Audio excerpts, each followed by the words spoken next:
Welcome back to the Andrew Undem podcast. We have arguably our most successful guest, and we've had some very successful people, and one that's became a good friend and a mentor of mine. Let me give Mark Stark a little bit more of an introduction, obviously the man to my right, and we're going to go through your journey in your career, but let me just tell them kind of where it ended up so they know what they're, who's talking. Okay. 2021, Mark was the sole owner of Berkshire Hathaway Home Services California properties, Nevada properties, Arizona properties, 3,400 agents, 4 major markets, 3 states. Get this, 17,000 transactions a year, 9.5 billion in volume. 9.5 billion in volume, which would make him probably 5 times bigger than anyone that's ever existed in Maryland. You had more space, you had more geography. Yeah. And he started when a lot of us have started. He started at 21, knocking on doors, calling for sale by owners, and that's where we ended up. Sold the company in 2021, beautiful major exit, and I got to meet him along the way. We started a company together. We spent a lot of time together. I've been at his house, and it's just awesome to have someone like you. So anything else you want to say before we kick it off? No, I think that was pretty, that's pretty good. Did it, prior to sale, did it for 37 years. 37 years you've been in the business. So has anything changed over 37 years? A lot has changed over 37 years. Absolutely. Well, let's see. Where should we start? Take us back to this.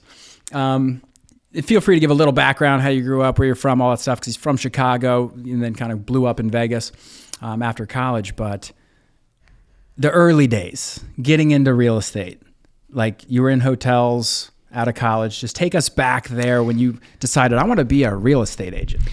All right. So taking it back, as you stated, I grew up in Chicago and had to determine where I wanted to go to college. Right. And I had 2 options. It was either New York or Las Vegas. I was done with cold weather, and I decided Las Vegas it is, and started my college career there. I left Chicago. I was 17 and a half, and started working. I was fortunate. Early on, I got a job working at the hotels, and not making a ton of dollars, of course, but I was paying my way through school. And at 21, while everyone was graduating and going off to different hotels, I was fortunate because I had worked at the hotels. I knew I didn't enjoy it. It was not something I wanted to do long term, but I didn't know what I wanted to do. So you went to school for hotel management? Correct. For hotel management is what my degree was in. What college was it? UNLV. University of Nevada, Las Vegas. Correct. Okay. It was during a good time. It was Tarkanian time with the basketball, and it was a fun. Paid your way the whole way. Paid my way. I needed to work my way through school. My dad was a truck driver his whole life, and during the time I was in college, he got laid off for a period of time, the economy, and at that time in his world. And so I worked and paid my way through college, and ultimately never used what I learned there specifically. But my roommate didn't want to go into hotel either, and he said, why don't we get our real estate license? We love Las Vegas. And so he ended up not getting his license. He did down the road, but didn't stay in it. And at 21 years of age, I got my real estate license, and I took to it like a fish to water. I enjoyed it right when I came in. I mean, what I loved about it is the harder you work, the more successful you are. However, if you don't work hard or you're lazy and you're not a go-getter, the business will eat you up. I said, I can deal with that. And I really was successful fairly quickly in the industry. And I was used to, again, making 18 grand a year. And so jumping in the business, learning a new industry, and was able to make so much more money. In my first year, I made over $100,000, and that was a huge amount of money to me. What year was that? I started in 85. And so, So what's that like today? That's a 21-year-old making what today? Probably today, I would say that's probably around 350. I would say 3.5 times. So it's a killing. As a 21-year-old kid, you're making 100. So you thought you were the bee's knees. They were out of the gate. Let me tell you something. I had more money than I even know what to do with. I mean, it sounds crazy, but at $18,000 a year before taxes, I live fine.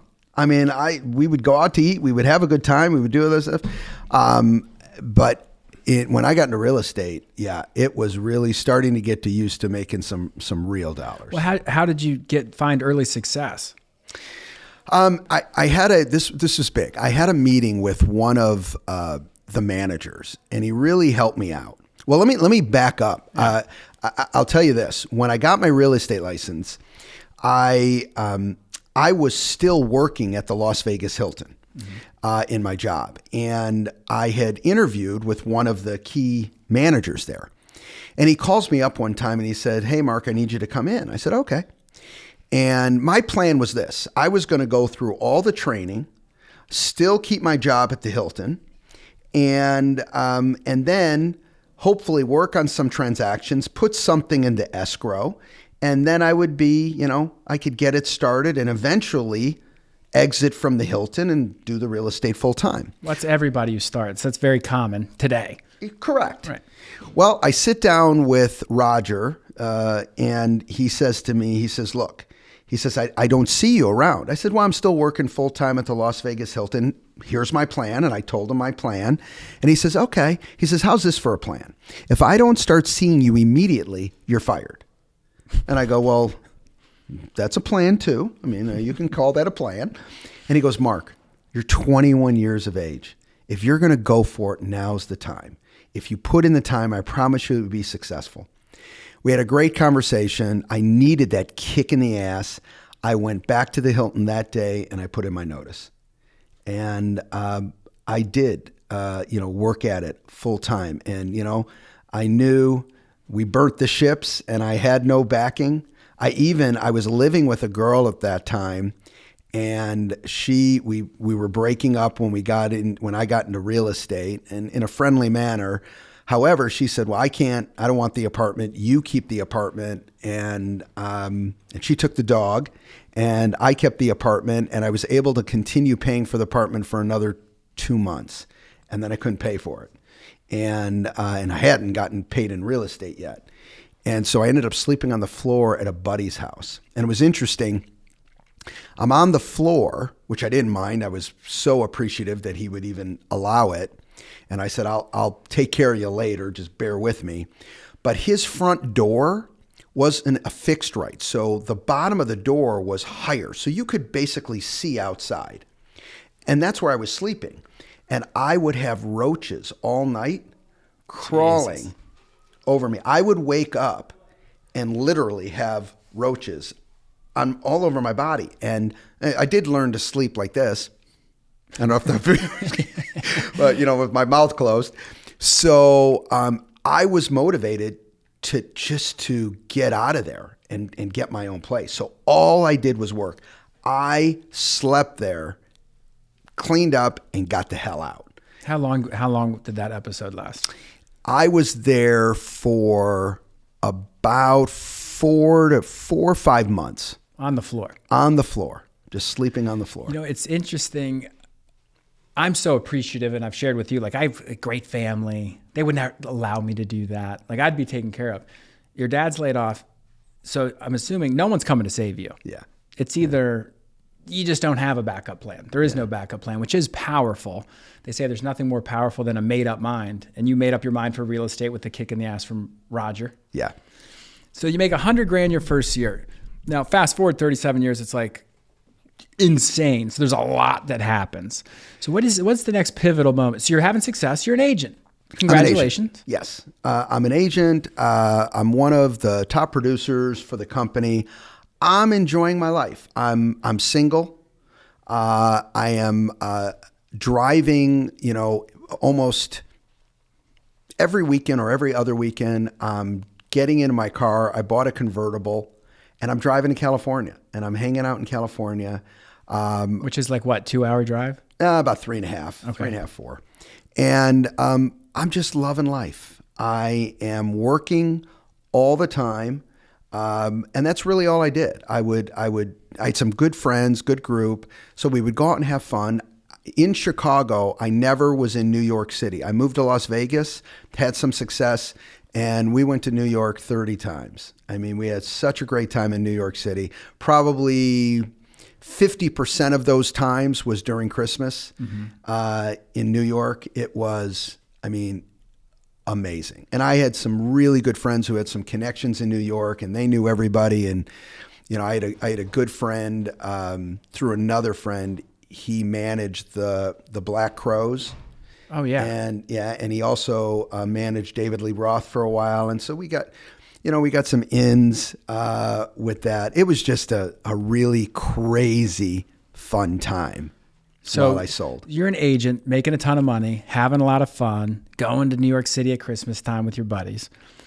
And then when did the transition from top producing, how long were you a producing agent before they said, hey, we want you to be a manager or get into leadership? Yeah, I had sold for about 6.5 years, and the president of the company, Mark Masevic, the company was opening up a new office. And he came to me and he said, look, I know you live on the east side of town. We're opening up a new office on the west side of town. Would you do me a favor, still sell full time, but will you train at that office? And I loved Mark.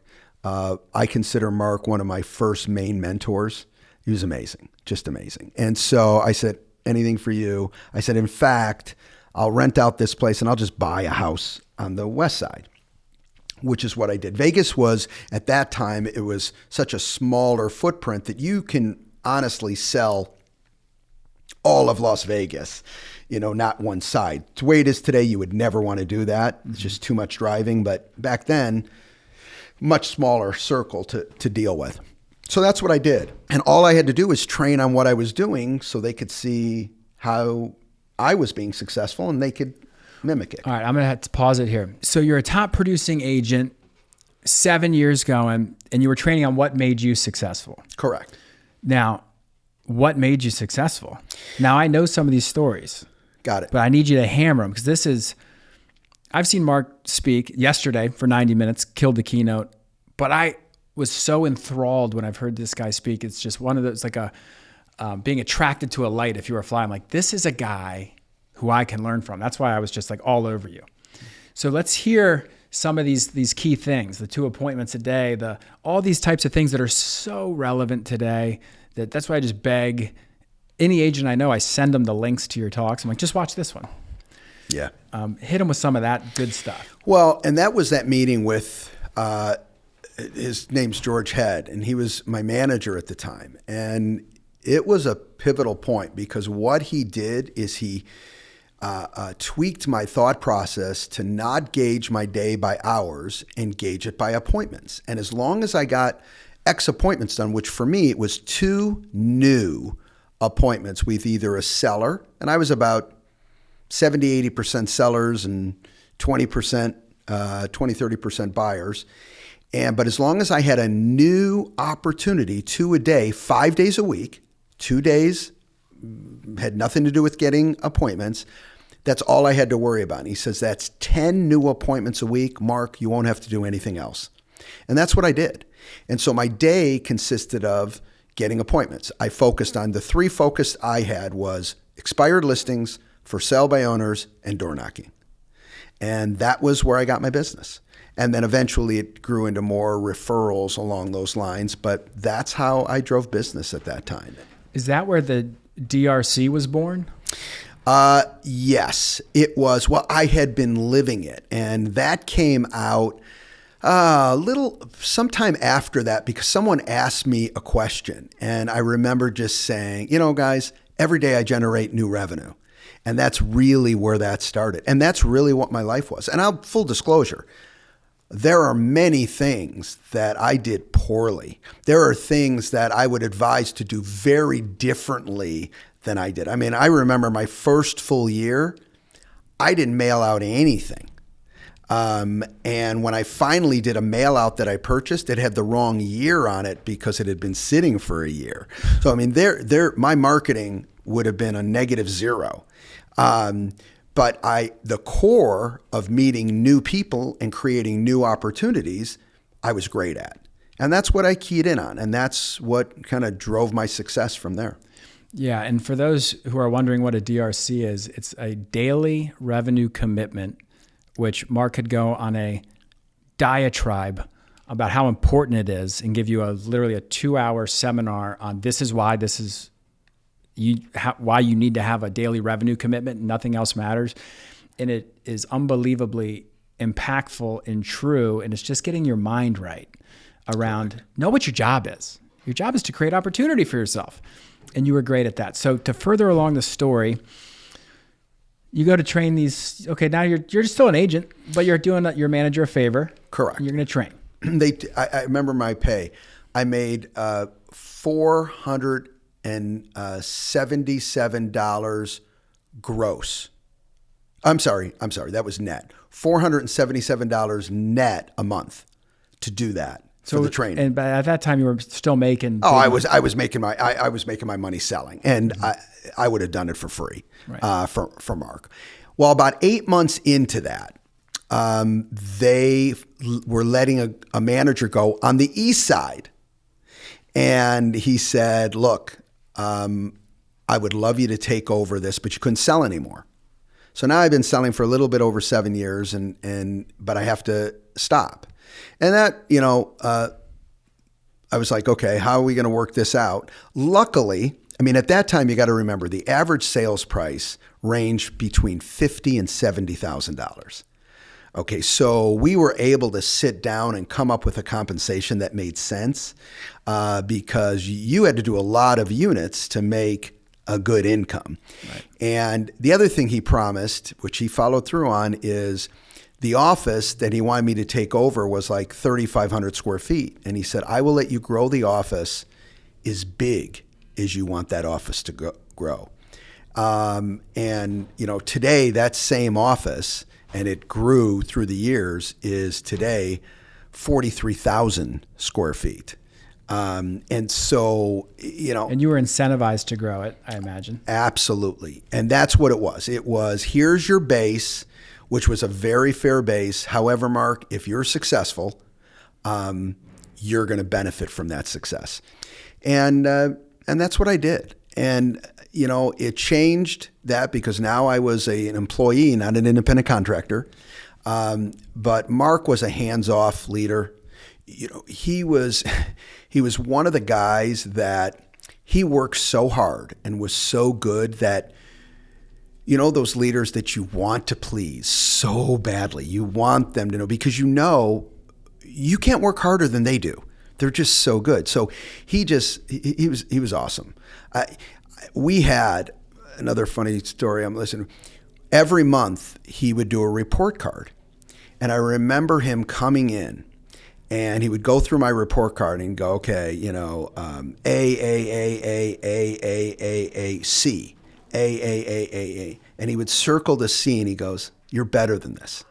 Now talk to me. Why are you letting this happen? And I remember him walking out of the office and me just looking at him going, God, I love him. And I love him and he's right. Why would I let that happen? And he just was able to, because he was just authentically hardworking and caring and committed and no BS. And he was a motivator in his way. It was great.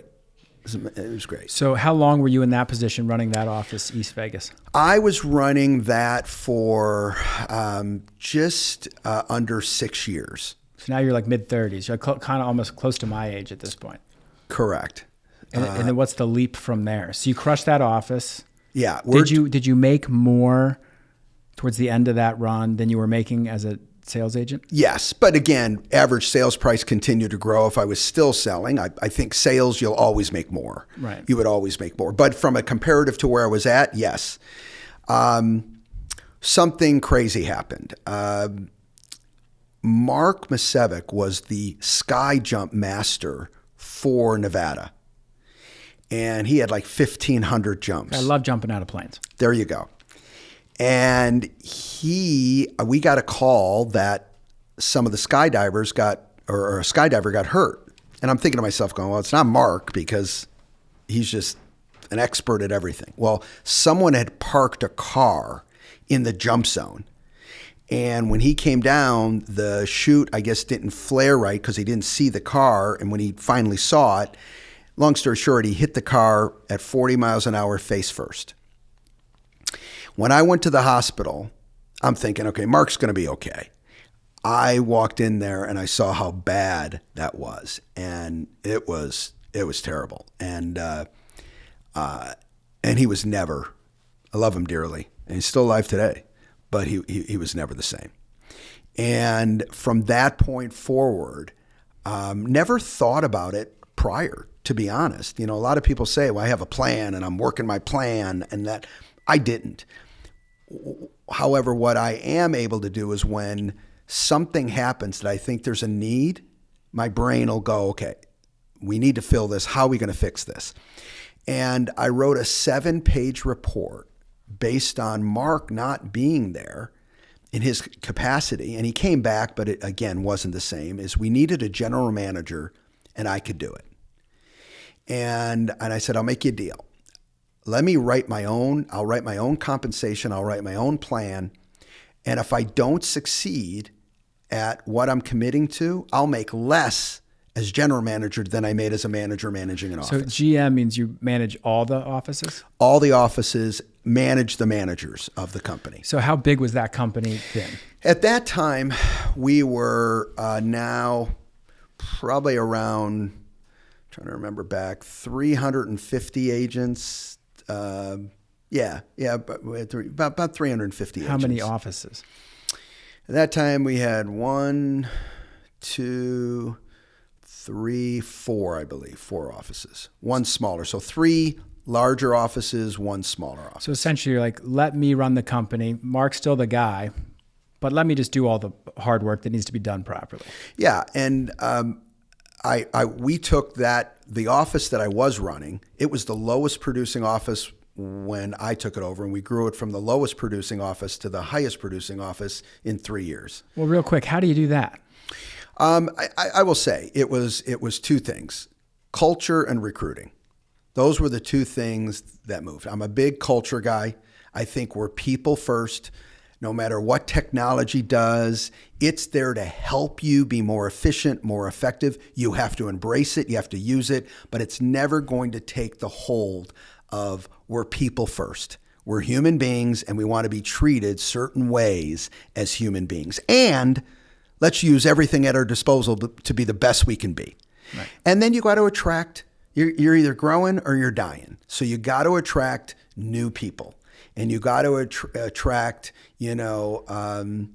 additional production, because over time, if you don't, even if you're doing great, people retire, people leave, people move, whatever it is. You have to be attracting new talent at all times. So you were good at that.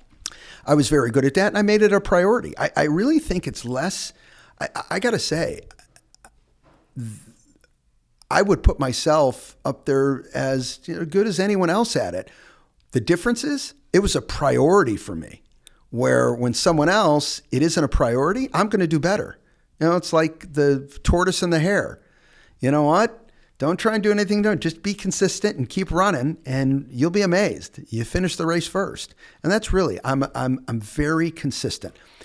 I don't figure out how to do 1,000 things really well. I pick very few things, I do them well, and I'm very consistent. Yeah, I'd agree with that. So you're GM of this company, 350 agents. You own 0% of it. At that time, I'm GM, I own nothing, correct. You own 0%. What was that company called? That was the Americana Group, Better Homes and Gardens. Better Homes and Gardens. That's why Alan knew you from back in the day. Correct. That was Alan Dalton days. Right. That was the first Better Homes and Gardens, but because they sold and got back into the industry. But this is the first time around. Okay, so you were Better Homes and Gardens Americana Group. Right. So they were like the Better Homes and Gardens franchise in Vegas. Yeah. And Americana Group was the key name. It was the Americana Group, Better Homes and Gardens. So when you got hired right out of college, you were an Americana Group guy. Correct. Because fast forward, he ends up owning all of Americana Group. Okay. Spoiler alert. I already said that in the beginning. Yeah, Americana Group. Correct. We leveraged Americana Group when we started our company. There was Americana Group on some of those documents. I have a sliver, a speck of, I'm on the history of Americana Group in some capacity. I love it. So, okay. So you're the GM. And then when does ownership take place? Ownership takes place about 2 years after I'm general manager. One of the partners came to me and said, I want you to structure a buyout.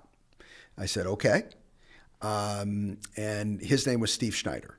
And he's still at the company today. And he said, I want you to figure a buyout. So I did. So the original owners were Mark Masevic, Steve Schneider, and Jack Woodcock. So three guys. Third, a third? Third, a third, and a third. So he wants to be bought out. I structure that, and I end up taking over his share with the company, basically sweat equity, with the company paying him out. Mm-hmm. And that's what we did. And that's when I got my first ownership share that I could earn over time. So sweat equity. So you didn't buy it, but you said essentially roll my compensation towards my equity. Exactly. I'll work for free. Give me, and so the first chunk was 33? No, it didn't have to work for free. It was basically, I could get this, the company would pay, and it was all based on the success of the company. So as long as the company continued to succeed. If you kept kicking ass, you'll earn your. Correct. And was it a third? You took the whole third? It was, at that time, it was a third. Okay. So you're still GM, office is growing, you hit the marks. Americana Group's going strong. Better Homes and Gardens still, right? Correct. At that point, going strong. You own a third of the company. When did the change from Better Homes and Gardens switch? Well, just give me this real quick. It was Better Homes and Gardens, then what? Because I know it ended up Berkshire or Prudential. Right. Berkshire. It was Prudential, and then it was Berkshire Hathaway. Okay. All Americana Group being the LLC behind the scenes. So you never left? Never left. Same company since I was 21. 37 years, and my license still hangs with Americana Group. Okay, so you're Better Homes and Gardens, GM. Now you got a third. When does the opportunity come to take the rest? Okay, well, there's something that happened prior to that. Okay. So in 1999, we find out Better Homes and Gardens is getting out of the real estate business, and they sold to GMAC. And GMAC, after I interviewed or talked with them, I realized right away I am not on the same page as GMAC. Who's GMAC? GMAC was, the car... General Motors, General American? Motors, yeah. They were in the real estate business? They got in the real estate business, yeah. And they were horrible at it. They bought the Better Homes and Gardens network. Right. And yeah, I was not on the same page. And I don't have a lot of positives to say about them, but I never worked with them because we never went.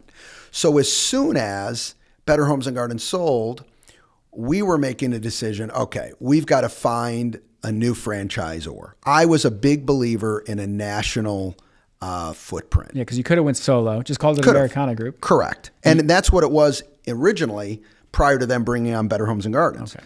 So yes, could have done that, but did not want to go that direction for numerous reasons. So we find Prudential. Now, there was already a Prudential company working in the market, only one. Mm-hmm. And what we liked about it, one, we liked the Prudential name. We liked the people we met with. They seemed much more, they were already in the real estate business. They understood brokerages. You could tell just having the conversation with them.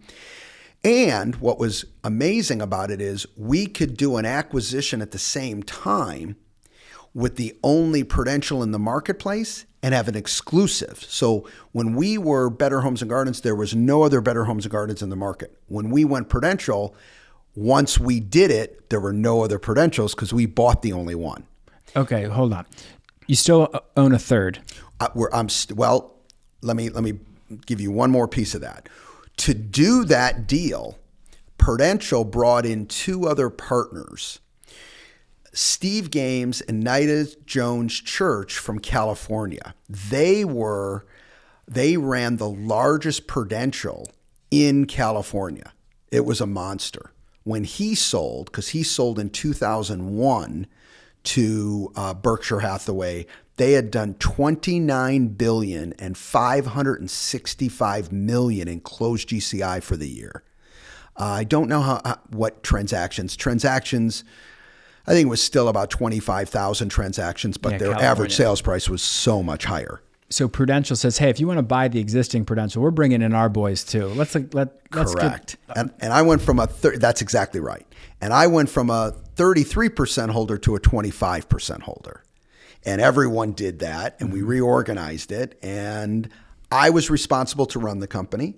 There was now Steve, Nida, Jack, and at that time, part of that was Mark also got bought out.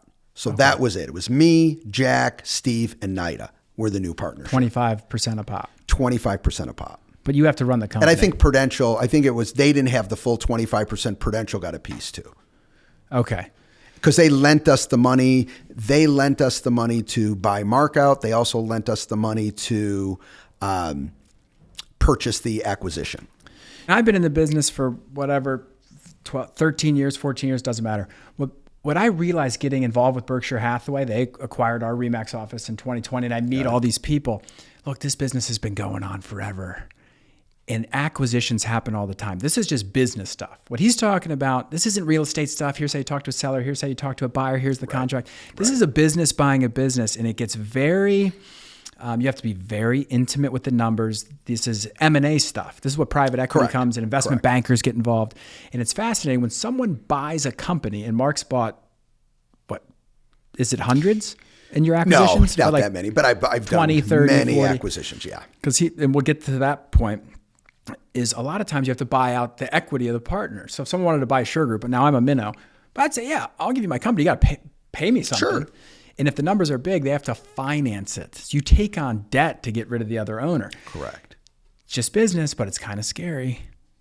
And we're going to get to this point in the story because you buy a big ass company, you got to pay somebody $10 million and you're going to borrow the $10 million to get it. Well, you still owe the $10 million and you better have a plan to earn it. So this is, you don't snowball to these things thinking like a real estate agent. Nothing wrong with it. You can make a lot of money. You can sell houses, but you want to be in business.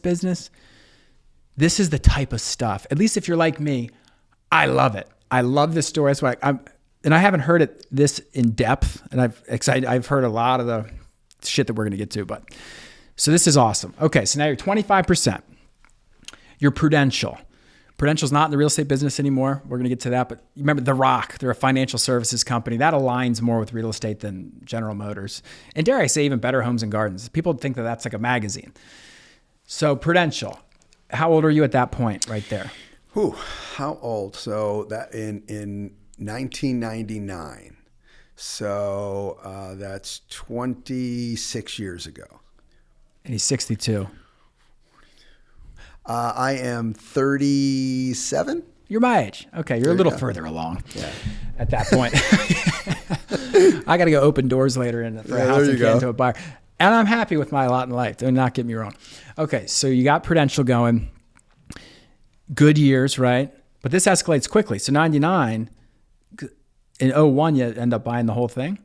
Well, in 04. 04. So in 99, we take off from there, and we really started to do well. No, not 1999. I'm sorry. In 1999, we buy it, and we're doing okay. We're having to clean up some areas, and so let me tell you this story. This is so Prudential just lent us this money. How much?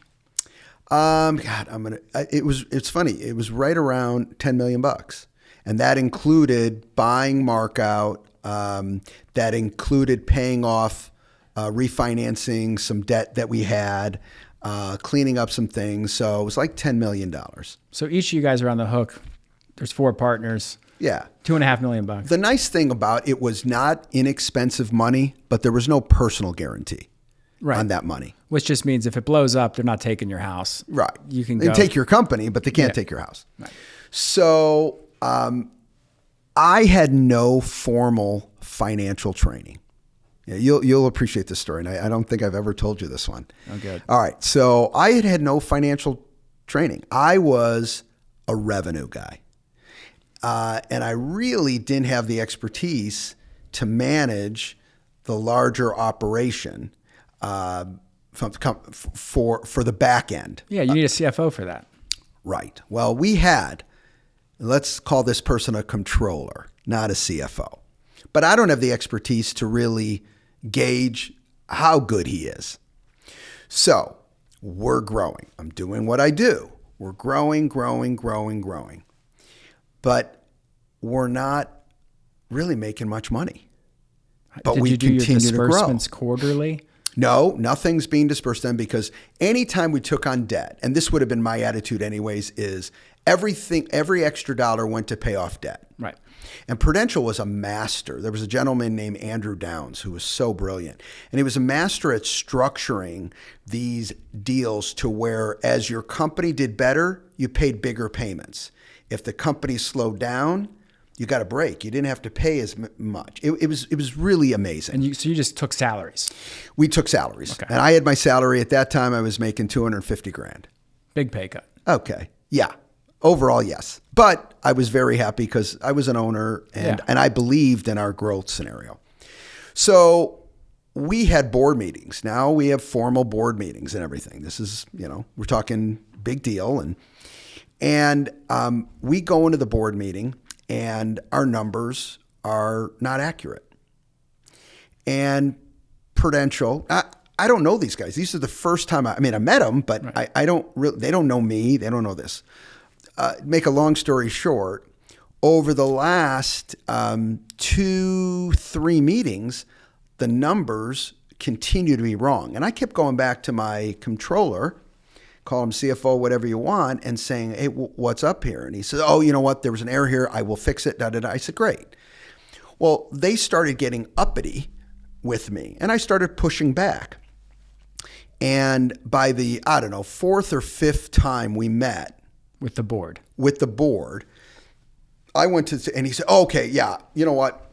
Every time he found problems, now my confidence level is plummeting. Now, full disclosure, my ego in those meetings at first were trying to, what's the old saying? Trying to write checks my body couldn't cash. Right. Meaning I'm having an attitude, but I don't even have the expertise to know where the numbers are. So we're having the 6-month meeting. I don't know this. I know it now, but I don't know this going into that meeting, that meeting, the plan is to fire me. Okay. I walk into that meeting, and the first thing I say, and Andrew Downs, who I am, through our relationship became very close with, was looking at me like he wanted to first kill me, and then after kill me, run over me with his car, and then throw me out of a window. And he's just staring at me with, hatred in his eyes. And I start the meeting like this. I go, all right, I've met again with the financial guy. Numbers are wrong again. I do not have the expertise to figure this out. I know I've come in here and justified the numbers. I can't justify them. I don't know. I will tell you this. There is no funny business going on. I just don't know how to do it, and I need your help. Andrew takes the point there to start talking. He goes, we are going to hire a financial person. They're going to answer to the board and not you. And we're going to figure it out. And we're taking control from that standpoint. And I said, it makes total sense.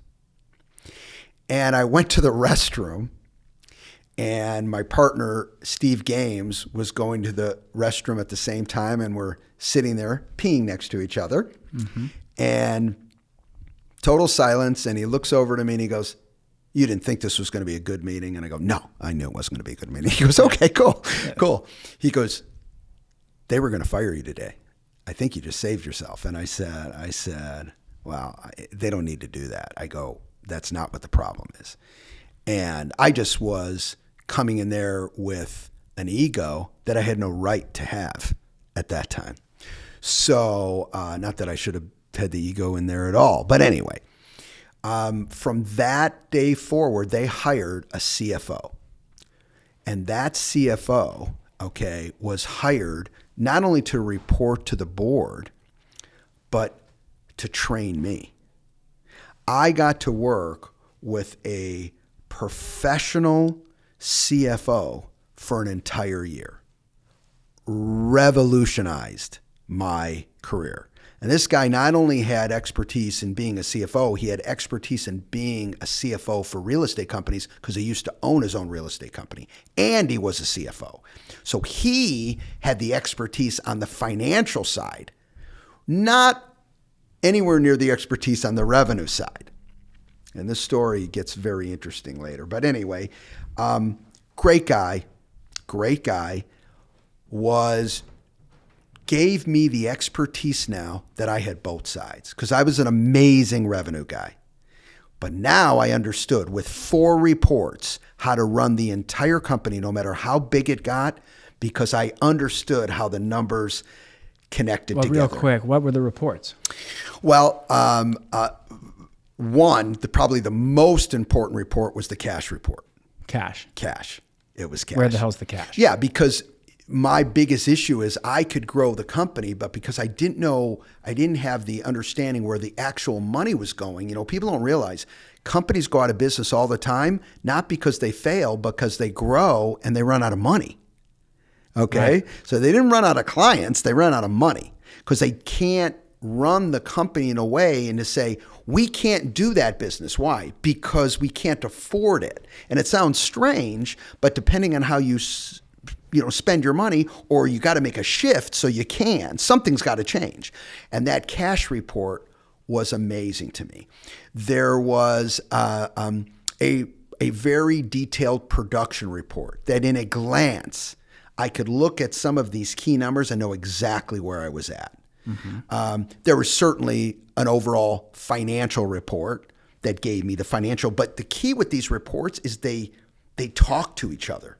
So it wasn't just the report in itself. It was you could look at these reports and see how they tied together. And forecast properly. Correct. And one was a forecast. P&L one? Certainly I got P&L every month. But these reports I got on a weekly basis. The 4 reports I got on a weekly basis. So now I'm amazingly on top of the company. And because I never had an issue on the revenue side, truthfully, if you want a problem with any company you buy, you want an expense problem. You don't want a revenue problem. Revenue is the hard thing to fix. Expense, you can fix. Oh, well, we're not going to do that anymore. Oh, that's a hole. You know, cut expenses is easy. Yeah, and it's necessary. You should run an efficient company. You've got to watch yourself, but it's a much easier problem to solve than solving a revenue problem. Well, my strength was revenue. So the relationship from that point, after that year, I remember the CFO coming into the board meeting and saying, and I'm sitting there, and he goes, and this was about 3 months in of him working with me. And he says, Mark's not a CEO. He says, but he's the best general manager that I've ever seen. And he goes, and I will turn him into a CEO. And he did. And working with him that year changed everything for me. So that was like the year 2000? That was the year 2000. Now, we were a traditional real estate company at that time. And I will say, we had been doing really, really well. Well, now we've stagnated. We weren't doing bad, but we weren't doing good. And I wasn't happy with our model. I mean, something wasn't working. And a new company, a new brand opened up in our market called Realty Executives. And there's all these different 100% shops today. But Realty Executives, which originally I believe started in Arizona, opened up in Las Vegas. And it was really the first 100% shop in a meaningful way that Las Vegas saw. And they were hitting us. Okay, they were stealing your agents. They were they were taking our agents. And you know what? I'm getting the I'm sorry, I'm mixing up the dates wrong. That happened prior. So I dealt with that prior. I think the biggest challenge in 2001 is just the model wasn't being effective. Right. Okay. The model wasn't being effective because I dealt with the Realty Executives problem back when I became a general manager. Mm-hmm. And that was I didn't share that story, but that was a problem, and we ended up getting past that, issue.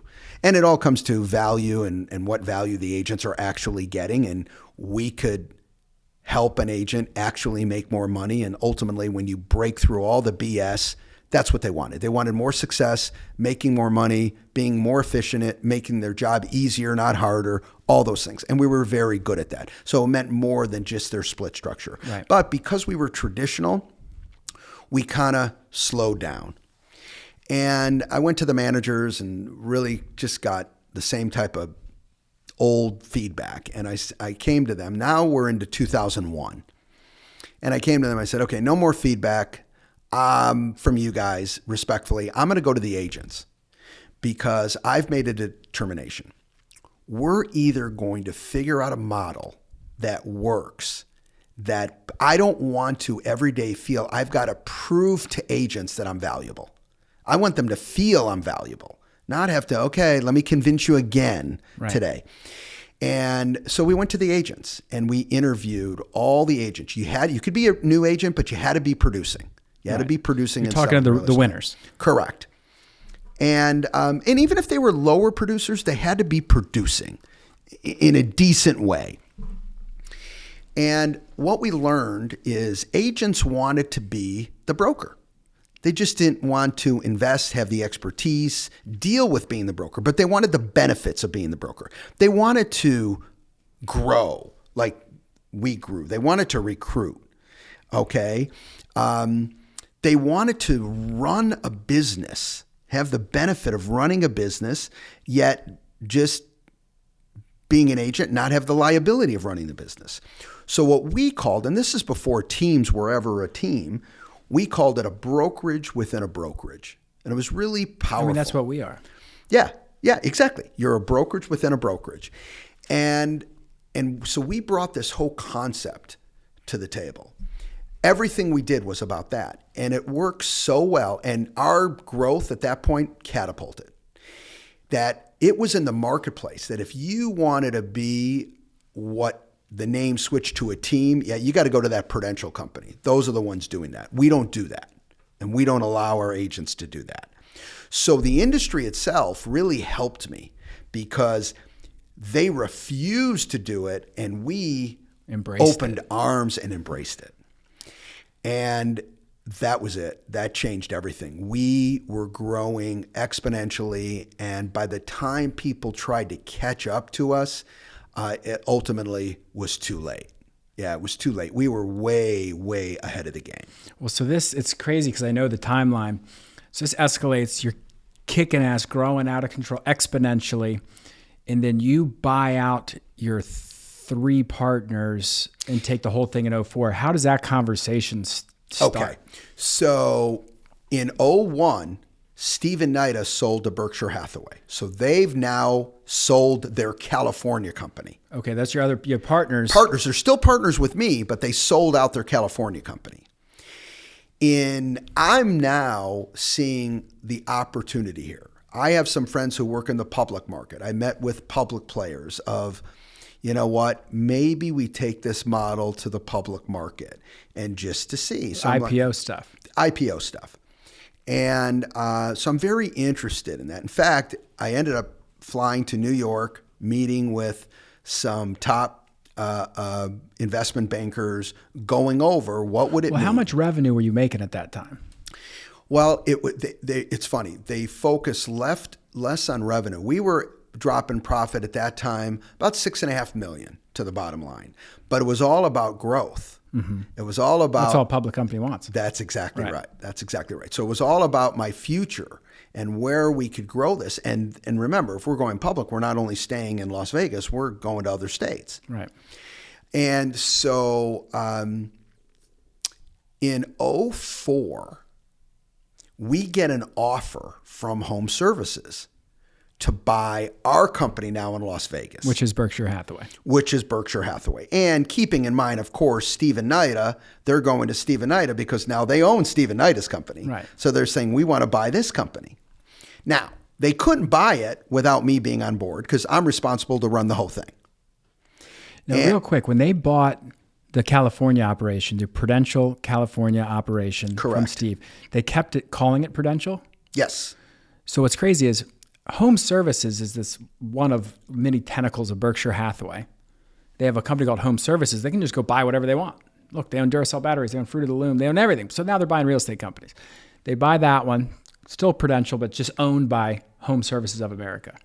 You get an offer from Home Services of America to buy your Prudential in Vegas? In Vegas, yes. Okay.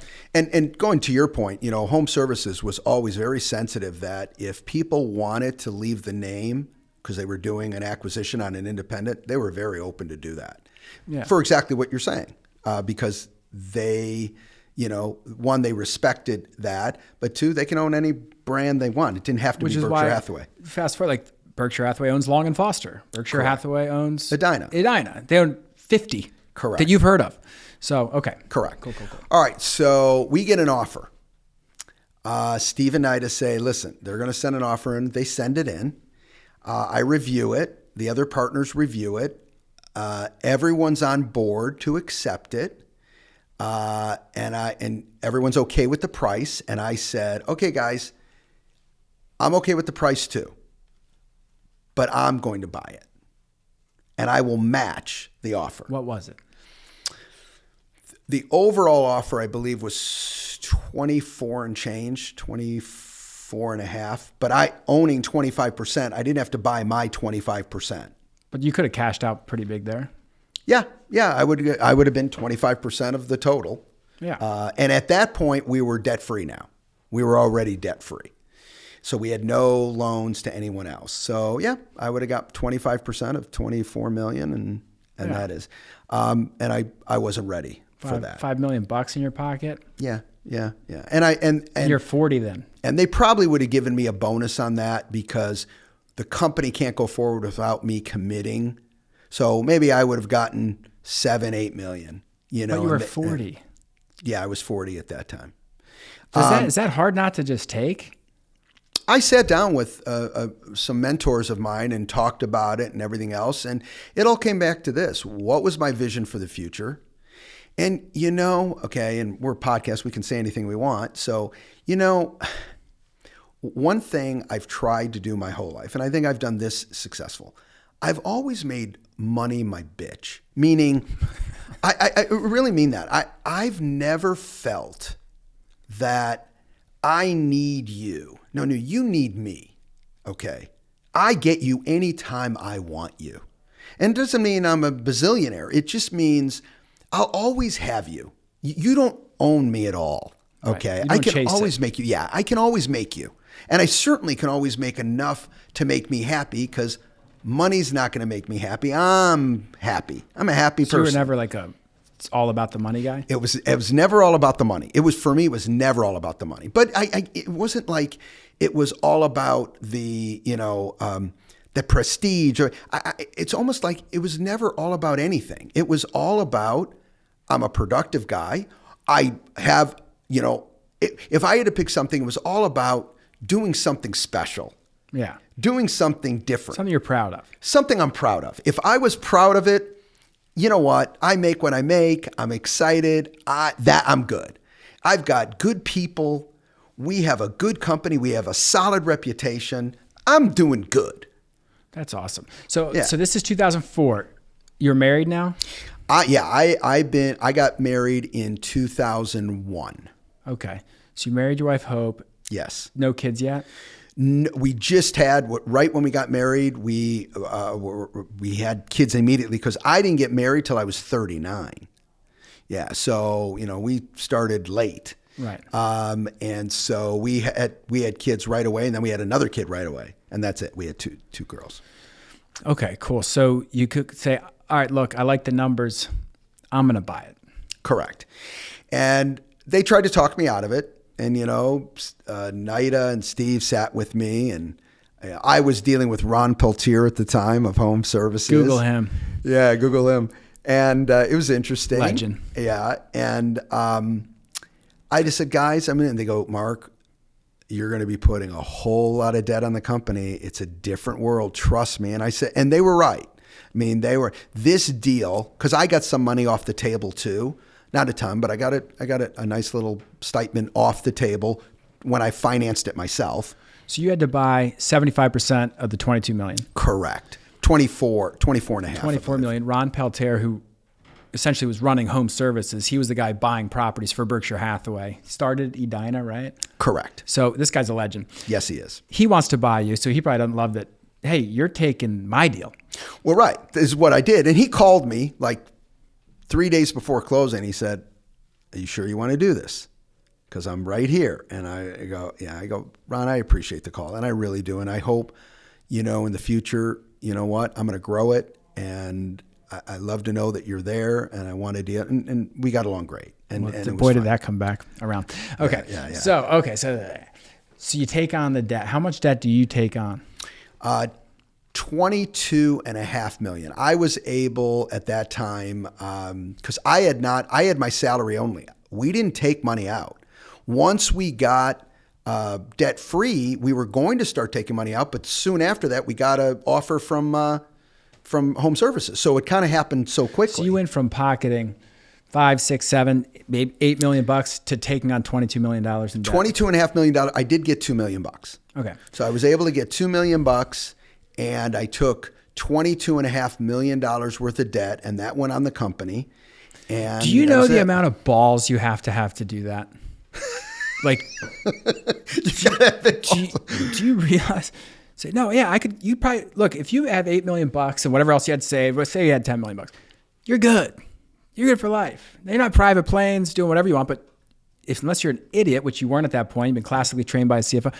You're good. Your kids are good, and as long as they're not knuckleheads, their kids could be good with that. Living a pretty damn good life. Correct. And instead you say, no, put the weight of the world on me. And you're betting on yourself. Hell of a bet. So now you own 100% of Americana, which is still with Prudential. Correct. Turned down an offer from Berkshire Hathaway. It's fascinating. See, I wouldn't do that. I already know myself. I'd be like, I'll take the money. I'm safe. So kudos on that. And here's where we know what happens, because guess what? Everyone knows what happened, what we like to think of as 08. So let's just go right into this, because the company's great. You're killing it. 2004. Woohoo. Just walk us through this real quick, because this is where it gets so bad. Yes. We close October of 2004. In fact, it's so funny how your body works. At the day of the closing, it's all done. I go home and I get sicker than a dog. I think my body just held off, like, you can't let him get sick until this closes. And once it closed, I was sick for like 4 days in bed, couldn't move. It's probably like an adrenaline thing. Your body's all fucked up. Yeah, my body. Okay, so we go in. 04, the rest of 04 is phenomenal. 05 is crazy. The market is hotter than genius. hot. Yeah, I'm a genius. We're rocking and rolling. 06, still very solid. The fourth quarter of 06, there starts to be some cracks. And by the end of the fourth quarter of 06 in Las Vegas, statistically, you are seeing problems. I'm in my office and I get a call. When I purchased the company, I did it with senior and mezzanine financing. Senior being the first, mezzanine being the second. 10 million was the senior, 12.5 million was the mezzanine. They get a higher interest rate because they're taking more risk because they're behind the first. First is lower interest rate and has more protections. Right. And and I do on the senior, I do have a type of personal tie to me, but only on the senior debt. So I get a call from my senior lender, and it says, Mark, we don't want to be, his words, we don't want to be an asshole, but here's where we're at. Based on our intercreditor agreement with the mezzanine lender, we have the right to block them if the market adjusts the way that it's adjusting. We're making the choice to do that. I go, okay, what does that mean? That means no more payments to the mezzanine lender. Stop. Okay, immediately. Second, continue paying us as normal and hold the rest of the money in the company. I go, okay, does the mezzanine lender know? They go, yep, we've already sent them a letter. They are aware. I go, okay. I hang up that call. I immediately call the mezzanine lender. And a guy I dealt with was named Steve. And I go, hey, Steve, I go, you're going to get, he goes, Mark, we got it. I said, okay. And I go, so what's it? He goes, well, a couple things. He goes, we're an equity lender now. So we just sit back and we know you're not allowed to make us payments. Also, if we do get blocked per our agreement, we get to raise your interest rate to 19%. And that's effective immediately. I said, so let me get this straight. You guys are putting a 19% interest rate on $12.5 million worth of debt. I'm not allowed to pay it. I can't pay it down. And in 3 years, you'll own my whole company, if not less. He goes, I'm sorry, that's the way that it works. I go, well, it's not going to work that way. He goes, well, yeah, it is. Okay, we hang up. Hey, well, real quick. The market, the average sales price in Vegas, you have this great business. Average sales price goes from $400K to $100K. 4.25 to 125 in just a few months. Just the values crash. Correct. Okay. So not only are you kind of fucked on your financing, it's a struggle. Even without that, it'd be hard to survive. Even without the debt, without the mezzanine lender, without getting totally just a corn cob shoved right it up, it's a double. Yeah, it's a challenging time. Thank God for the way with the help of the CFO, with the help of our revenue, with the help of our model, we were a very efficiently run organization. So, and our model was strategic because the way that it was set up is we didn't kill a bear on any one agent. Okay, so our splits at that point with our new model was very conducive to high producers. Mm-hmm. You could be a high producer, pay us a really fair amount, but not anything crazy. So any one person didn't own what we were doing. We didn't. Because companies were going bankrupt that had no debt. They just couldn't survive in the market. Correct. All over the country, let alone Vegas, which is one of those markets. Correct. But when we got hit, when the market got hit, it affected the agent's income first and then started affecting us. So we had the way the model was structured, that's why the public market liked it. It had a cushion for a downturn. Okay. A big cushion. And because remember, we weren't killing the bears. So as money went down here, yeah, it affected us, but just lightly. a little bit, right? Yeah. As it got here, it affected us more and more and more. So we were okay, but it was certainly affecting us from that standpoint. And then as it got worse and worse and worse, it affected us more and more, which to a point, and we're getting a little bit ahead here, but the $6.5 million profit evaporated and that went away. But I will say our model held up so strong to where you had 74% of the top line of the company go away and the market, and we could break even. That's how good of a business it was before this. Correct. That was so telling that I had a downturn plan. I was recommended to do a 20% downturn. I did a 30 because everyone, well, 30 is unrealistic. Yeah, it was 74 is what happened.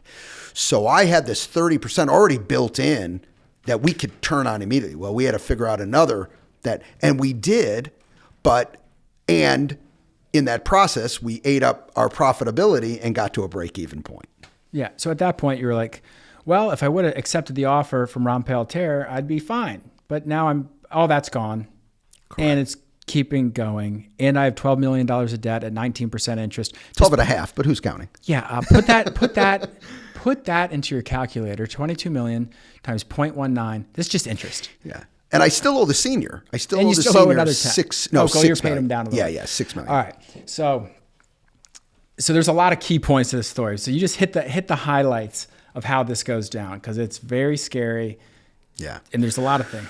So for 7.5 months, I'm trying to work it out with the mezzanine lender. And I think it was like the 8th month, I finally, with the help of Prudential, we put together $18 million over 7.5 years. No more stupid interest. They just get payments, and they would get all their principal back over the 7.5 years, plus like a 9.75% return. Which is incredible. You're able to even put that together. Yeah. Now, and this is, now you're into the third quarter of 2007.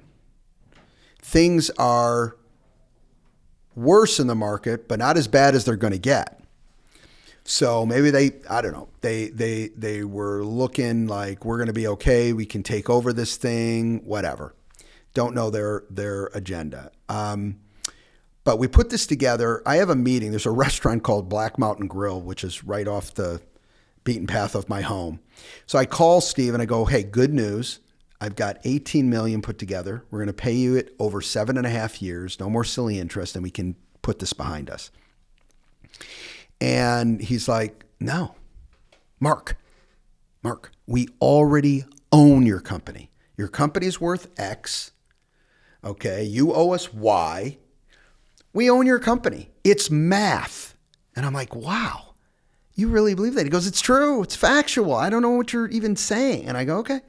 I said, you know what, Steve? I go, everyone told me you guys were after the company or at another agenda.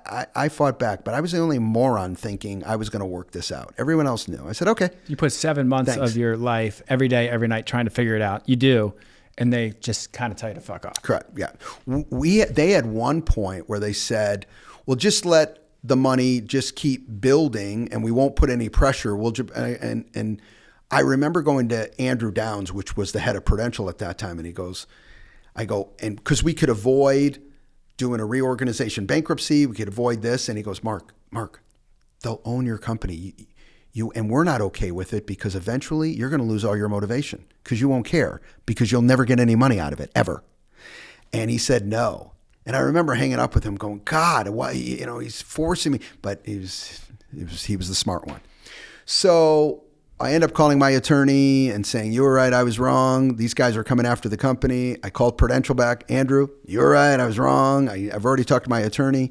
Long story short, we had to file a reorganization bankruptcy to fight them in court.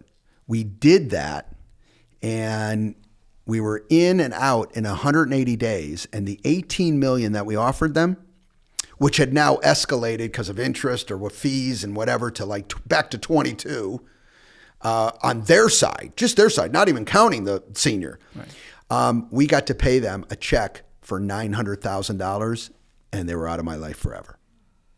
We don't have time for it. This might have to be another podcast, but there's so many. When I was at Mark's house overlooking the golf course, Henderson, Nevada, I asked so many questions about this. This is so interesting to me. And I remember you just telling me how enamored you were with the federal judge and how much he knew everything about bankruptcy. They knew everything. I mean, this is a major court case. And you use the term blessed. It's like, that could have went the other way. But they said, here's a guy, he's tried to do everything right. He's busting his ass, great track record. You're not working with them. And the judge just says, you guys are being assholes. You're free to go. Give them $900K. And that must have felt like, I don't even, how did that feel? Because it's that or you lose everything. And you didn't tell the part of, not only were they going to lose the company, they said, Mark, we're going to take your house.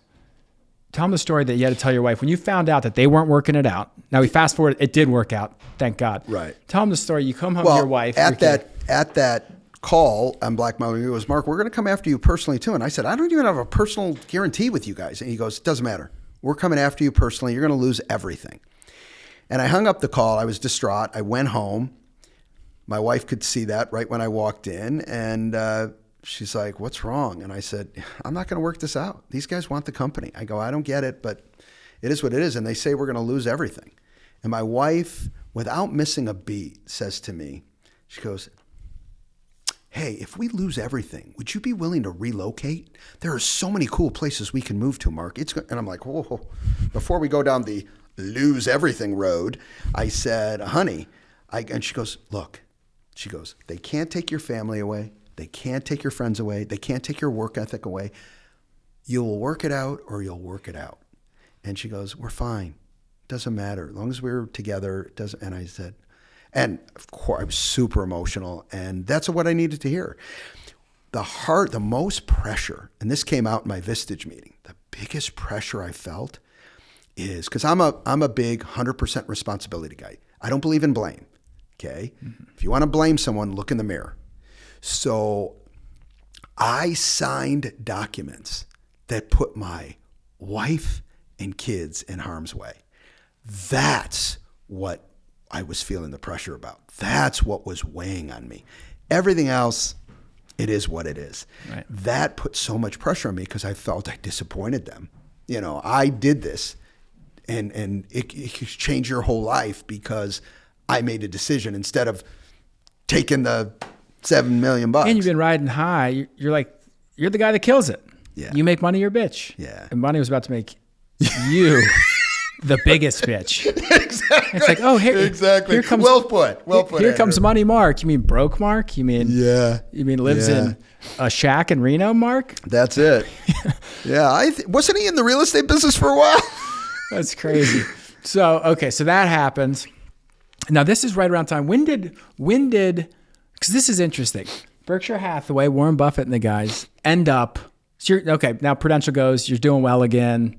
There's all these cool stories. Well, real quick on that is when that case ended and we paid them the $900,000. Now I only owe $6 million on the size of our company, and though we were breaking even, we were still operating well. I mean, because it wasn't an operational issue, it was a debt issue. Mm-hmm. So once that was gone and I didn't have to worry about that, we were loaded for bear.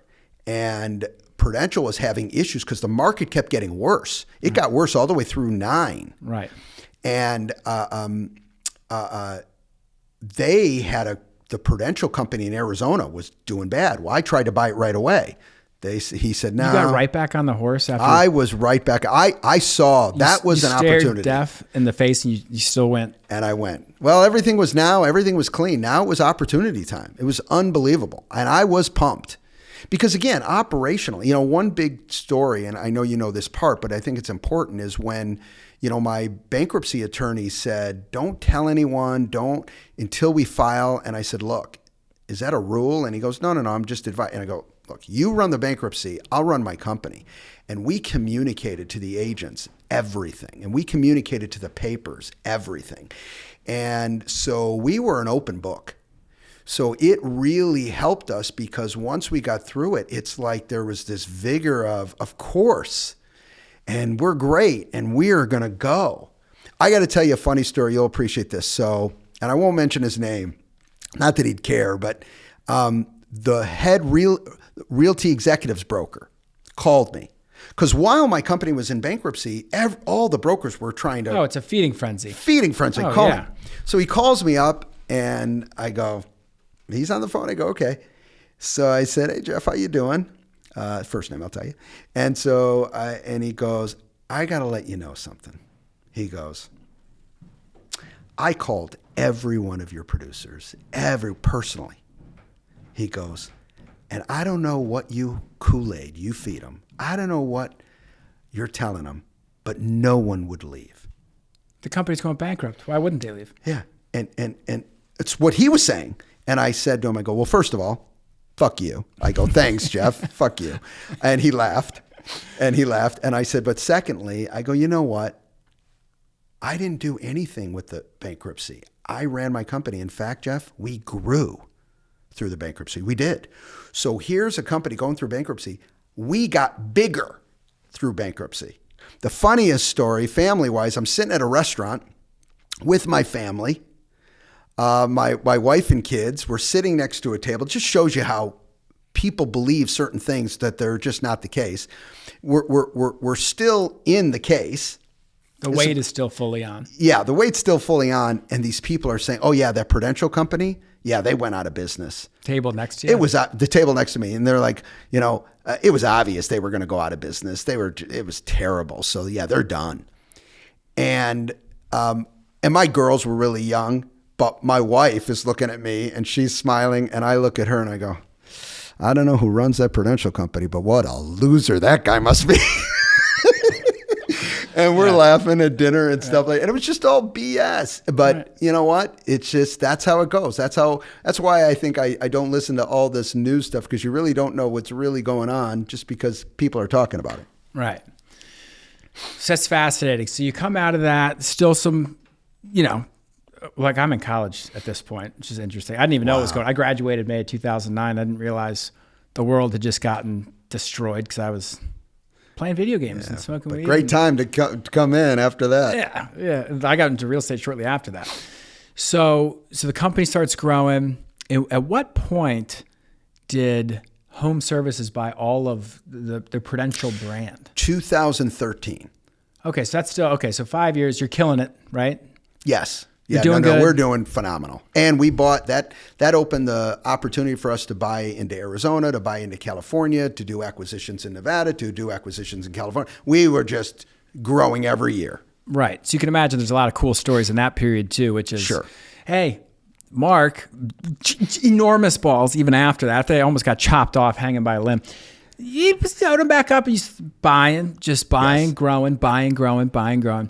And this didn't really, I don't think it impacted you too much, but it was kind of neat for me to see because I was in the industry. We had Prudentials all over Baltimore, right here on Key Highway. Shout out to Steve Murphy and Jeff Washoe, if you guys watch this. So you guys were at Prudential. That was cool. And I just remember hearing the news because I was always a Warren Buffett fan. Always. Me too. I read the books. Too. I just liked them. I didn't know Home Services existed. I didn't know they were in real estate. I was at RE/MAX. I was like, yeah, Warren Buffett, of course. The guy's the best. Buys shit low and keeps it and holds it forever. And I love everything about him. And he's just a wholesome guy and I love him. Amen. And I even went to the Berkshire Hathaway shareholder meeting while I was at RE/MAX. I love it. I was all about Berkshire Hathaway. Yeah. And I see this Prudential signs come down. This must have been 13, 14, like you said.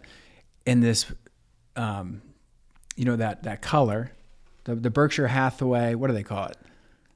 Cabernet. Got it. Berkshire Hathaway, BHHS comes up, and all the Prudential signs turn to BHHS. And I just thought, look, I have no beef with RE/MAX, hot air balloon, whatever. I mean, I like that. I was always just drawn to it. And I've never left any company ever. They ended up buying this RE/MAX, but I was like, that was cool. So you got the opportunity because you owned a bunch of Prudentials, Arizona. We were all Prudential.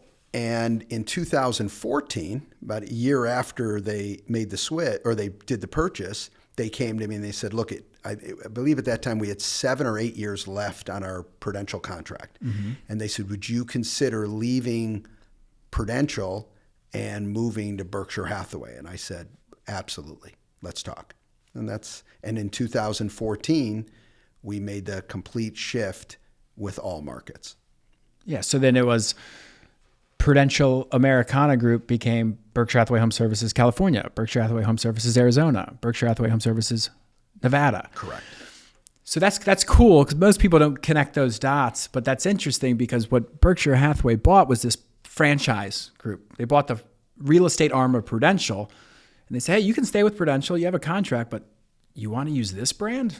Same stuff, we're buying you, and you can use this cool new brand, which is just a kind of a cool thing that's the only time, and you know this, it's the only time Berkshire Hathaway, who's a conglomerate that they own everything. They own Geico, Duracell, Fruit of the Loom, Brooks Running Shoes, Candy. They own a lot of big companies. They said, we're going to let you, and I think this was like, there's some story here, I don't want to get it wrong, but they said, hey, well, you're buying Prudential. Why don't we put Berkshire Hathaway Home Services as a brand? We think the consumer would like it. Because Berkshire Hathaway already had this great brand, and they allowed that. And now you're the guy who owns a bunch of Berkshire Hathaway franchises. So that you hit the teeth of the story, and here's where I want to go. So here's where I meet Mark. I go to Omaha for this event that I was speaking at, Vince, shout out to Vince Lisi. He owned the Berkshire Hathaway in Omaha. So he was a Prudential guy. He probably benefited pretty cool because he owned the big real estate franchise in Omaha. Well, that's where Warren Buffett lives. And he got to become the Berkshire Hathaway ambassador real estate in Nebraska and Omaha. Awesome, awesome, awesome guy. Good friend of both of ours. Yes. He brought us together. Yeah. And I see this guy, Mark Stark, speak. And we were hanging out. I spoke the first day. You were the end of the, if you remember, you were the last person to speak. You kind of closed it out. Well, I didn't know who he was. Whatever. Ego guy. I produce more than most of these agents. They think I'm cool. I'm like a new kid on the block. We got acquired by Berkshire Hathaway. I'm here. I'm awesome. We hung out at the pool. You're wearing a t-shirt. I'm like, this guy's probably some bum manager guy. Nice guy. Who cares? The next morning, hungover, Mark's and speak. Well, I like to sit up front. I want to learn. And whoever they put up there is probably, and it's him. I'm like, oh. And I hear the intro. Well, this guy runs all this shit. And he's got doing 17,000 transactions, $9 billion in volume. I'm like, that's like selling every single house in Baltimore. That's him? Man, I should have been nicer to that guy the night before. So anyway, I'm sitting up front, and you give this talk, and it was all about execution. And it was boom, DRC. And this was hardcore agent talk. If you want this, send me a message. I have a link. It's a hidden link in YouTube. It's not public, but I have a copy of this talk. You can see me in the front row. And there's so many things you went through in that talk that I've stolen, and I'm very open about this. I have some of my own ideas, but when I see good ideas, I'm like, oh. And I remember the whole plane ride back, I was like, I fucking love this guy. That guy, because you were militant, good guy, nice guy, not rude or anything, but in your face. He goes, you're the problem, guys. Inventory? Really? You have an inventory problem? You mean when you type it in the computer, it doesn't immediately pop up for you, and that's what you're complaining about? And your income's going like this, and it's just all these, you had so many of these lines. And I'm like, I love it. I love it. I wish I could work for him. He could and then that was it. I'm like, well, I can't just call this guy. I had my chance at the Berkshire Hathaway convention in Louisville. It's actually where I met Alan. So when I go to these events, I like to find important people and just, God, I hope they like me because there might be an opportunity. I'm kind of good at finding opportunity. I'm hanging out and I said, oh my God. I'm talking with all these people, some from California, all over the place. And I said, that's Mark Stark. I didn't know you were going to be there. He walks in, black suit, black overcoat, Berkshire Hathaway pin, hair slicked back. And I said, holy shit. I'm talking to people. I said, you know who that is? That's Mark Stark. And I was with like the Garrisons. Like, oh, yeah, that's like that's our boss. Like, he's our guy. I'm like, you know him? I said, give me a minute. I'm going to go say hi to him. I'll never forget this. A little nervous, but you were at the bar. I walked up and said, Mark, you probably don't remember me. Saw you in Omaha last year. I just got to tell you, I love, and you go, whoa, whoa, whoa. Don't remember you. I watch your videos all the time. The one you just did where you're like, oh my God, I almost dropped my kid. That was awesome. I love your stuff. And to me, at that moment in time, it'd be like if you're a basketball fan and like you walked up to LeBron to get an autograph and he goes, no, I love your stuff. Of course I know you. I didn't even say anything back. You probably don't remember. Yeah. So I go, oh, thanks. And just walked away. But I was like, holy shit, I can be friends with this guy. I love it. And of course, around that time, why don't you tell him? You sold your company, which was Berkshire Hathaway. You killing it in Vegas, killing it in Arizona, turned around these companies that he bought with a good plan. There's a lot of meat there, but we don't have time to get into it. He's killing it in 4 major markets, 3 states, 17,000 units of sales, $9.5 billion in production. And everyone I've met, so we'll let you say how you sold the company is an awesome, awesome thing.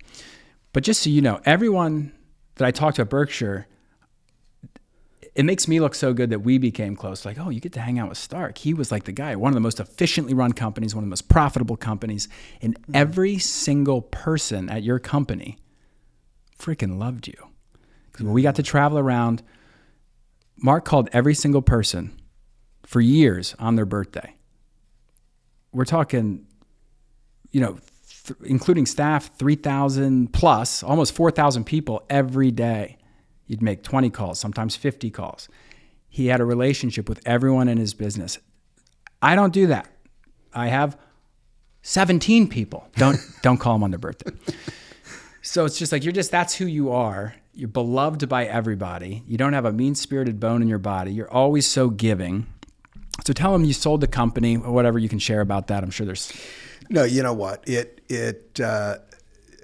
Gino Blafari, who runs it, we've known each other for years. In fact, Gino and I, during the downturn, when I was running my company, we used to talk and kind of, he would sit there and go, "Hey, I just canceled gourmet coffee in my business," and I go, "Shit, I didn't even ever have gourmet coffee." Yeah, it's a different market. Yeah, exactly. So we had some great conversations. But he called me and he said, "Hey, listen, I know that they've put in offers in the past and they haven't been realistic," but he goes, "It's going to be realistic this time." And they put their best foot forward and we worked it out. And I'm thrilled. The one real benefit, even though it wasn't structured on these years, the COVID years for real estate in general were just incredibly good, incredibly busy. And so my company was well ahead of just the numbers in a big, big way. And now those were not the years that the deal was structured by, which was okay. But it was a great time to sell. It had been, like I said, 37 years.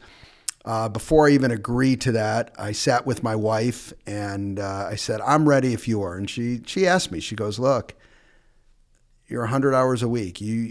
Are you honestly going to be ready? What are you going to do?" And I said, "We'll do something." But I said, "Babe, we haven't gone anywhere. We haven't done anything. We'll fill up the time. I just don't have to do this anymore at that level." And I knew I already had ended up not staying this long, but I was ready for a 5-year agreement with them as well, and it just ended up changing for different reasons. But I was going to stay, but I wouldn't have to do 100 hours a week because a lot of that time was just the financial management of the company as well, which I would not be responsible for that piece any longer. So it was just going to be different, and that's it. And I stayed a year. Well, here's what everyone's thinking, Mark. How much did you get? And I know you can't say. Let's just assume the number's really big. It was a healthy exit. You're not budgeting for anything ever again. No. I don't have to. To take your words, money ended up being my bitch. It did. It ended up working out good. Here's something. I'm not sure if I'm sure I have told you, but it's weird, the timing. So I hear this. "Oh my God, Mark sold his company." Well, how would I know? I'm like 2 time zones away, little real estate agent here in Baltimore doing my best. I'm like, "Oh, I heard that." Because I follow, I'm in the mix with Berkshire. I talked to Gino and I got close with some of these cool people and learned so much from so many good people. And one of the best things that's ever happened to me was this little Remax getting bought by Berkshire Hathaway, sheerly from the fact that because I embraced it, right? It's like, look, this is what we're doing now, and I'm going to make the best out of it. I met incredible people that I never would have met. And people like, Gino's helped me a ton. I've told you that. The day he calls me, this is a pretty powerful guy. What we've done, what Vince has done, Jimmy Burgess, all these guys who not even be at Berkshire anymore. It's just been an incredible network, incredible people. And anyway, I hear Mark sold his company. And I was actually, how I saw it was on Facebook. Troy, the guy who kind of assumed your role, was interviewing you. I watched the whole thing. So there's all those stories there, the cockroach stories in there. I'm like, at that same time, ironically, I was going to New York City to meet Ryan Serhant. So I was like, oh, I had this cool opportunity. I'm going to go take a training. I hang out with Ryan and shows me all this cool stuff, and he's training and he's making all this money, and he's a phenomenal, just an incredible human, just an animal, awesome guy too. I really did, just salt of the earth, but you could tell this guy, probably like yourself, he's working 100 hours a week, and he's very good, and he's very determined, and he's going to get what he deserves. Yep. And he's going to keep winning because that's just who he is. Got it. On the train ride back, I'm thinking, Ryan's making all this money training. And I'm like a trainer at heart. I came from like a sales consultancy background. I'm so into the sales thing. And I've always been like a closet trainer. I should train my team even more, but I'm just so into it. I'm like, ooh, that's a line. Like, I think I emailed you from the train. Oh no, I called and he answered. At that point, we knew each other a little bit. And I said, Mark, hey, I'm on a train ride back from meeting Serhant in New York City. I'm thinking about doing some training thing. I was so inspired. And you said, tell you what, I'm kind of busy right now. Let me call you back. I'll call you back on Friday. Okay. I'm on the train. We just met Serhant. We got all this cool content. Brandon's there. And, to me, I'm like, that's a fuck off answer. This guy, yeah, call me on Friday. Got it. Well, Friday comes, he calls me. And he says, Andrew, I thought a lot about that training thing. Not only am I interested, I'm like I can be 100% committed to this. Whatever year that was, 22 maybe? Yeah. And then we did our Zooms on Mondays for 3 hours for a year. We did what ultimately was successful, 300. We barely got it off the ground. Yeah, I know. And this Stark Undem thing, just so you guys know what happened there, we were working hard on that. It was awesome. We had 350 paying members. We had staff. We were booked up. We were flying and speaking. Great feedback. This thing's good. How could it not be? The guy made money as his bitch. And I'll never... Oh, God, I'm never going to live that comment. I love that comment. And it was the beginning, I guess it was over a year now. The January 2023, we talked every week for hours about stuff. And it was, hey, we got to go back to Arizona. We got to go back to California. We got to hit these offices. It's a lot. I got 3 kids. I like golfing. Business was good. 2022, ironically, when we were doing all that, we had our best year ever, 200 million for us, 500 plus units, number 1 at our brokerage. And I just remember thinking, I don't want to go back. Even if it was fun, but you can always do hotels for so long and being away from your family and your kids. So I called Mark and I said, hey, I'm not going to go back. You can't do this business unless you're traveling and speaking and engaging. So I said, I think I'm just going to quit. Now, I was afraid to make that call because I want just the sheer disappointment. I know you like the money was nothing. It was all nothing. But I'm like, this guy just putting a year of your life and time into it with a tragedy mixed in there. And I'll never forget when I called you, it was like I was feeling the pressure. Because I committed. I'm essentially reneging on everything I agreed to. I had my own money in it a little bit. We were 50 partners. 50, right. And I'll never forget what you said. I said, Mark, I don't want to do this, so I'm going to quit. And you can do whatever you want with it. You can have it. It's not like we were making that much money. We had more debt than we were making, but we had a clear path to victory, in my opinion. And you said, I was expecting, what the fuck, dude? Really? Really? We were about to, I'm booking trips. We're going to Omaha. We're going to this. We're going to that. And you said, man, I'm so proud of you for having clarity around this. That's awesome. Congratulations. I'm sure that was a tough call to make. But if you're not in it, I don't want to do it with that. You will wind it down. Don't worry about it. Good for you. That's awesome. Not what I was expecting. And then we winded it down over 6 months, and that was that story. Yeah. But hey, our story is... It's not like it doesn't end right now. Who knows what's going to happen? The future's bright. As you can tell from Mark's incredible story, there's so many lessons. He just yesterday spoke for 90 minutes at our brokerage's keynote at my alma mater, York College, and it was fascinating. We didn't cover a lot of the very personal stories and life lessons that you have to deal with as you go through life. And you had people laughing. You had me crying, and Riley, who I was sitting next to, was making fun of me because I ever heard the story and I cry again. So I cry in every movie. I can watch something on Instagram and it's like, oh yeah, the kid's dad came home from the military and surprised. I'd start crying. Exactly. And so you knocked that out of the park. And I just want to tell you, you inspire everybody. Even our CEO was telling me, I told him when I left, he goes, he just inspires me to be a better person. You've had an impact on a lot of people. Oh, thank you. Particularly the ones on the West Coast that worked intimately with you. And I'm just proud that we got to create this relationship. We got to hang out. It was a badge of honor that I got to pick him up from the airport. That's like, yes. So I just want you to know, we all love you. And thanks for the coaching you gave me today. We got to hang out today. I asked him everything. Is this fucked up? Look what I'm doing. And you were like, that's fucked up. Don't do that. Consider doing this. And it's like, you can't get that coaching. No offense to any of the great coaches. They didn't do it. They didn't grow the company. They don't know exactly intimately what this business is, and you do.